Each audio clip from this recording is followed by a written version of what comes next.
episode of Travelogue. Journey with us to southern Yunnan province and get on the fast track to Hong He Prefecture. Feel the energy pulsating in He, which shares its border with Vietnam, and have a cup of gourmet coffee. Sample Meng Fu's legendary crossing the bridge noodles and marvel at one of the biggest mosques in China. It's time to unwind in Travelogue.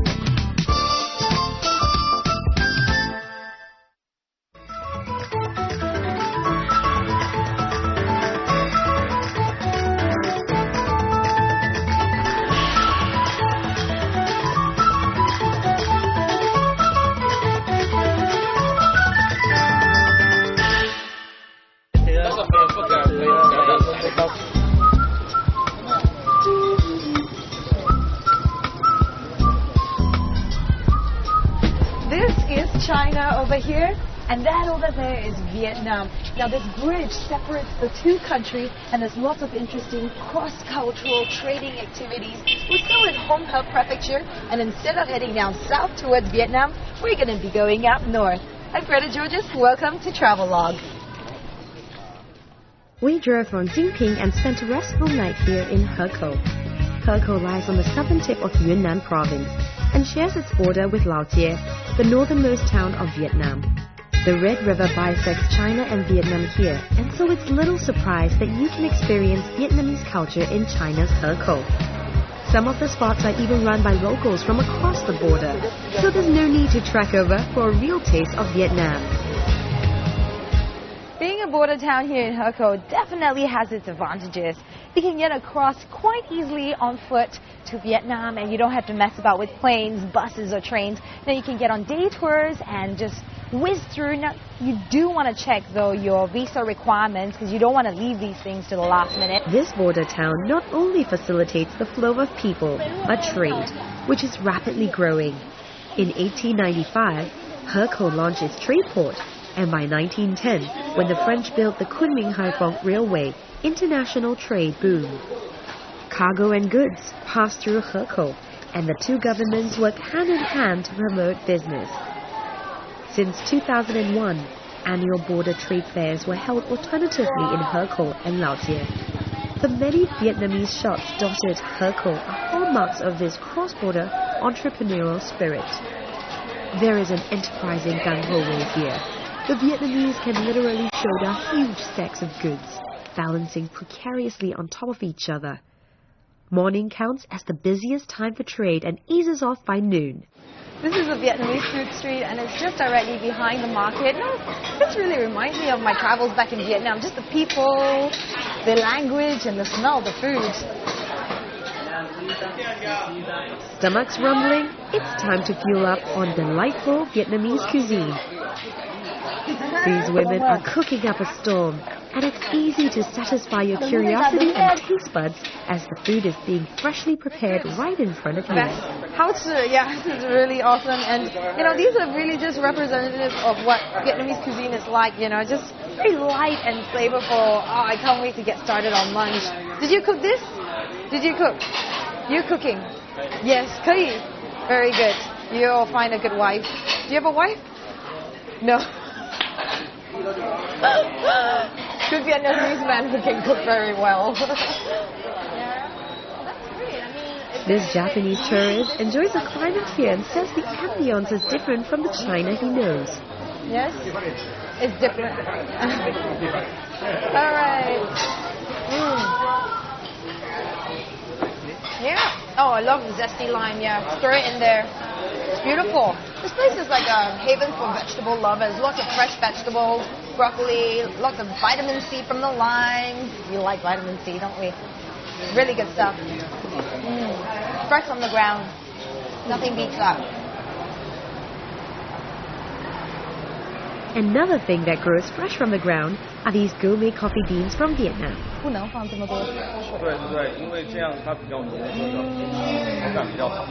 This is really nice. It smells really good. In a predominantly tea-drinking country, it is quite unusual to find a full cafe bar. But basically, with Vietnam just being across the border, it's exported its coffee culture as well. And this smells really good. Let me try that. Yummy. It's good.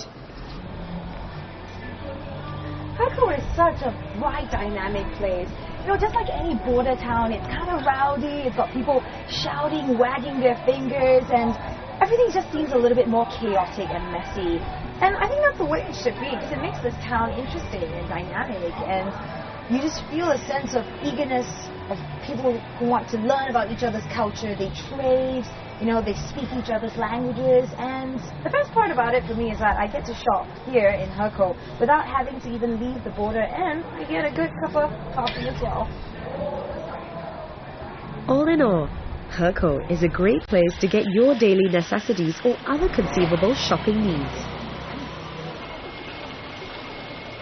The signboards here are both in Vietnamese and Chinese.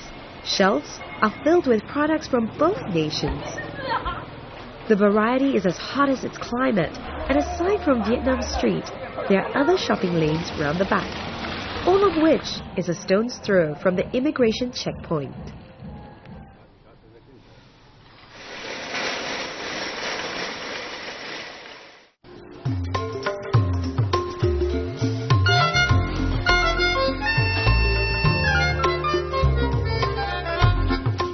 The rush starts at 8 a.m. China time and 7 a.m. Hanoi time. These Vietnamese mean business and ride on Heko's status as a major port city in the region. That was really intense. People are running across the border. There's so much going on here, the bustle. And the prize at the end of the day in this amazing race is really just to get business done. Now, in ancient times, Heko was situated along the Southern Silk Road, and it started in Sichuan, comes through to Yunnan in Heko, and runs down towards Vietnam over there. And really today, not much has changed. I mean, trade is just flourishing. Heko as a frontier has reaped numerous economic benefits. But the best part is the cross-cultural influence which has given this place real character. With a bit of reluctance, we departed the lowest point of Yunnan province at just 76.4 meters above sea level and began our climb towards Pingbian. While Pingbian might be the only male autonomous region in Yunnan, other ethnic minorities like Zhuang, Yao and Yi also inhabit the area. The total population is 150,000 strong and blessed with a diversity of people. But we, however, were not so blessed on the roads.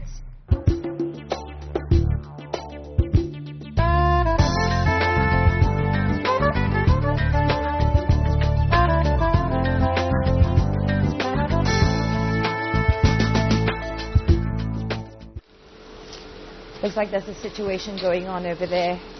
Right now, they're fixing the roads at this time, and we've just driven 50 kilometers on the highway from Heko, and this is the 30 kilometers mountain road that we need to take before we hit Pingbian. But seems like nobody's going anywhere at this point. Well, I guess the upside is the air is pretty fresh here, and I know Taoishan's nature reserve is actually not too far away.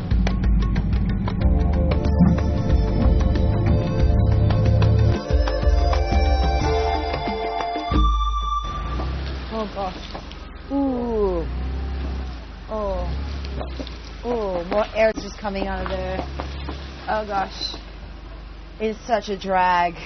We just passed Pingbian town and we're heading up to this #1 attraction, which is Taoishan. It's nature reserve. It's great, but as you can see, when we're driving along, our tire had punctured. All the air had escaped, and right now we've got a situation in our hands, but you know what? We've got a very capable driver and team. And the men will try and solve this problem while we wait it out. So we're just going to have to fix this one. If not, we're not going anywhere. All right, yes you can, Peter. You can fix it. You can fix it. Okay. Let's all chant for Peter. Fix it, Peter! So I got this question, right? Why is... The tires are so different. This tire is huge. It's big. It's normal, right? Then when you get the replacement tire, of course it's a replacement tire, but it's so small. Look at that. You're going to be like traveling like this. Okay, and you're probably sitting there going, I know why, because I'm a guy. After the minor hiccup along the road, we finally made it to Taoishan Nature Reserve. Located 3 kilometers southeast of Pingbian town, this hot and humid climate is a perfect breeding ground for exotic flora and fauna. It costs only 40 RMB to enter this lush green protected area. That's a steal for a world-class oxygenated area and a natural spa for the weary soul. The rugged and vertical terrain here has nourished a diversity of plant life, one of the largest in China, and I stumbled upon something rather peculiar. Lithocarpus longipedicelatus. What is that? Hang on a second, it seems strangely familiar. I'm having a brainwave now. I think this must be the spell that Harry Potter uses in his movies. And in fact, they've taken it from the scientific names of the trees. Let me try it. Lithocarpus longipedicelatus. I think I just discovered the secret to astral traveling and projection. Let me do that again. Lithocarpus longipedicelatus. Lithocarpus longipedicelatus. Whoa! I just traveled through space and time. You don't know how big this is. Lithocarpus longipedicelatus. I'm still here? Oh, okay. I think I might have just expired my 3 tries. Well, they say the best things in life are free, though a dose of magic would make it nice. Wow. These wooden steps are quite slippery, so you really want to be careful and hang on, especially after the rain has kind of settled in on the wood. I think I need another spell. Beautiful. You know, this is such a great primary forest, but this old tree, it had its time. Ooh, let me just stretch out my legs, straddle it. Ooh, I feel the earth move under my feet. I feel the sky tumbling down, tumbling down. I feel the earth move. Woo!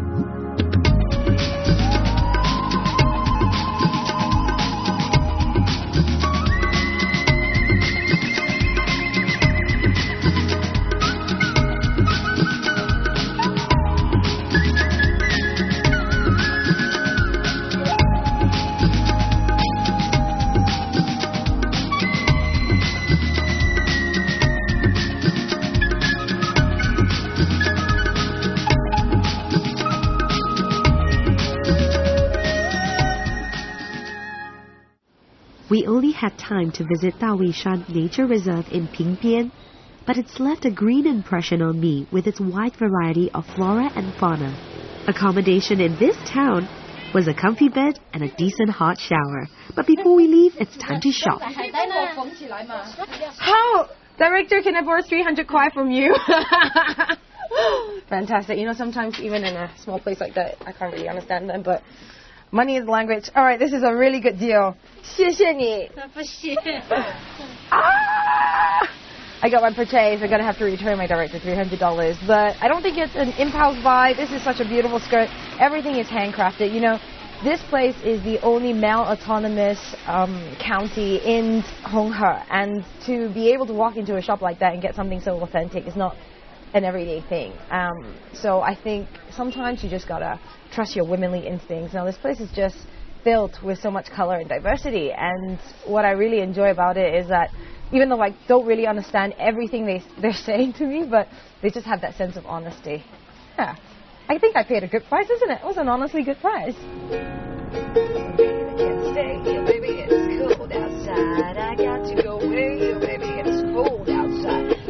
We're heading next to the 5th largest city in Yunnan province that houses some of the Hui ethnic minority here in southern Yunnan. This glorious former capital of Honghe Prefecture is none other than Gejiu and lies just north of Pingbian. This is Shadian, home to one of the biggest and most impressive mosques in China here in Gejiu. Yunnan is rich with Islamic culture, and Shadian Mosque cuts an impressive figure. It can hold up to 4,000 people for congregational prayer.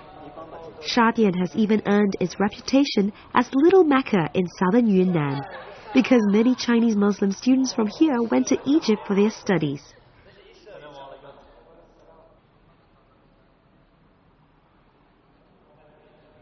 Islam can be found all over Yunnan province, where religious harmony is the order of the day. About half of the 55 ethnic minorities are packed in this region, so the religion and culture in Yunnan is as diverse as it gets. From ethnic minorities' traditional headgear to Muslim women's hijab, you will see them all here. Allahu Akbar, Allahu Akbar. Since its inception in Yunnan in 1253, the influence of Islam has certainly come a long way, changing the way locals live and pray. We're in Ketu now, and it's so interesting to come upon this, a mosque. Now, southern Yunnan is a massive melting pot of different religions, from Christianity, Buddhism to Islam, and not forgetting the many ethnic minorities who have their own special type of belief. I think this is what really makes southern Yunnan such a unique place.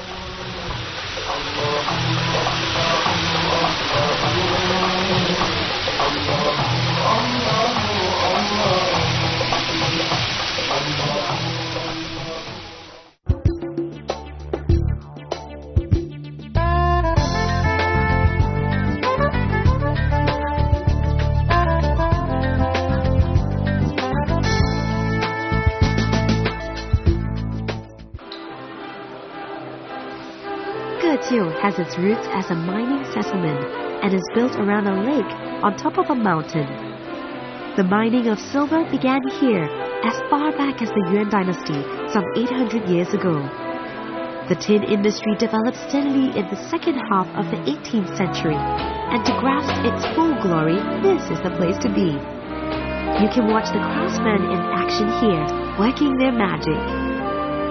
The French-connected railway to Vietnam boasted Ketu's economic success in 1910. This city got its production off the ground by the 1930s, and their tin accounted for 80% of the goods exported on the railway. With rich tin resources comes tin products of outstanding quality. After touring the facilities here, you can head upstairs to marvel at the finished works. I spoke to Mr. Lai, a pioneer of this industry who received numerous awards for his patent technique.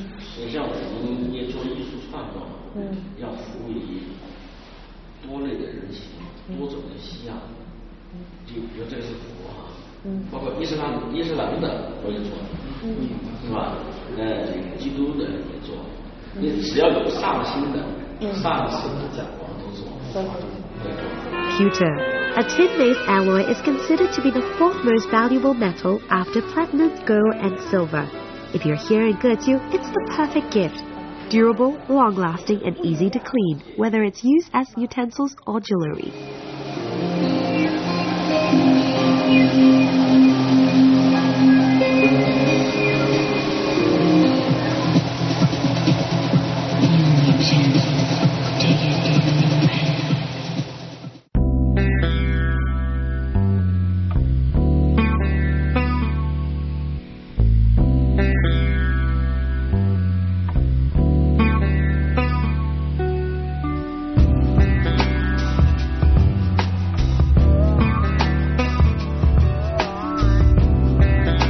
True to its self-proclaimed title as Little Hong Kong, Ketu is abuzz with after-dark activities, even as we head for supper. Local delights are barbecued up in this special old converted railway station. Here, food stores are open every night, serving up the best of Ketu's fresh local fare.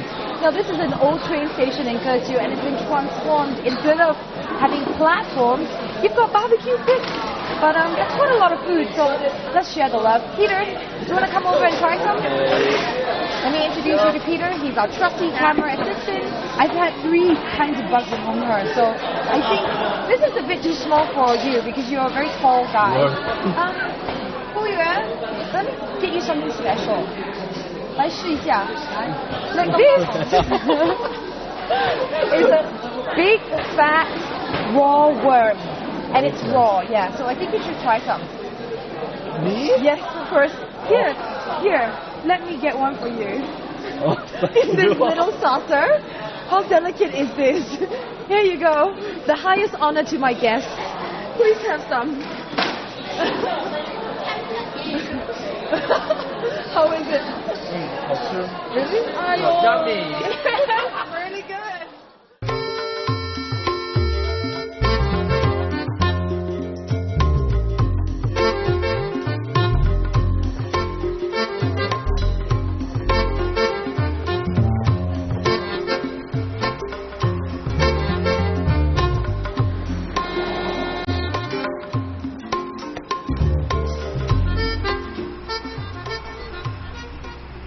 Location-wise, Geju seems to have it all. Surrounded by two big mountains and a lake that was naturally formed by a mining accident in the 1950s that provided a scenic spot for local residents.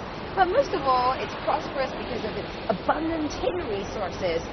But they say that Mengzi has legendary cross-the-bridge noodles, and you can't leave Honghe Prefecture without first trying it.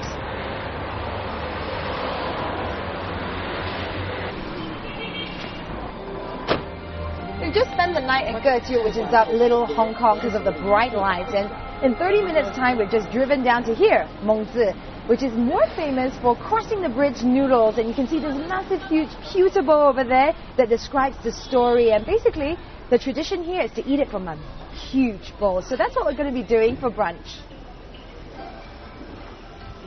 Woo! Alright, and this is what I love about Yunnan cuisine.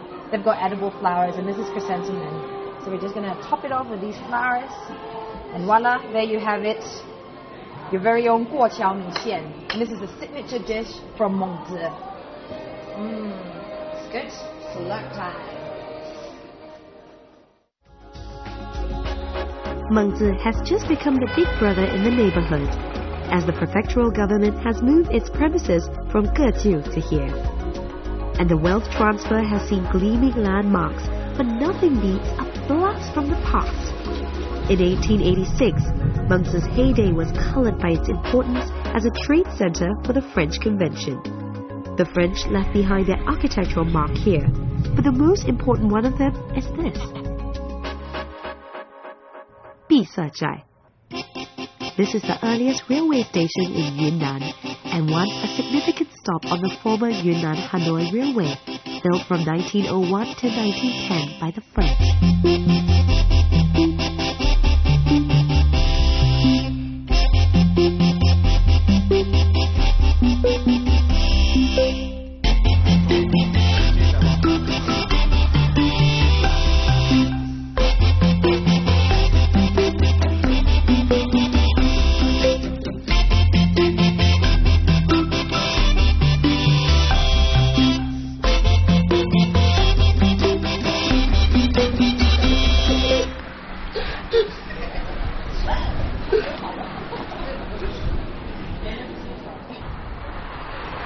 After soaking up some nostalgia in Bizhezhai, we had to hit the road again.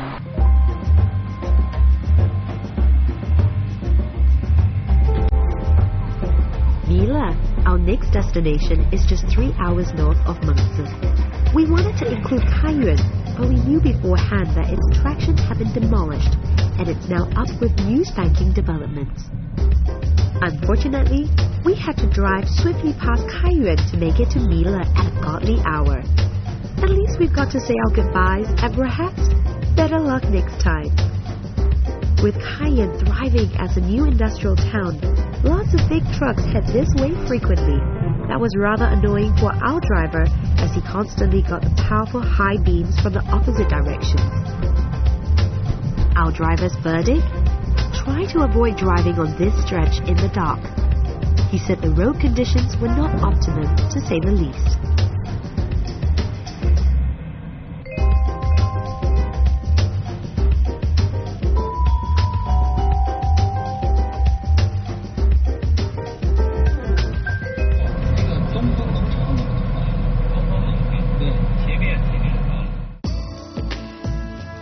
Well, Mila is known for its vineyards. Wait a second. Yep, that's right. A vineyard in Yunnan, and we've booked to stay the night to rest our weary heads.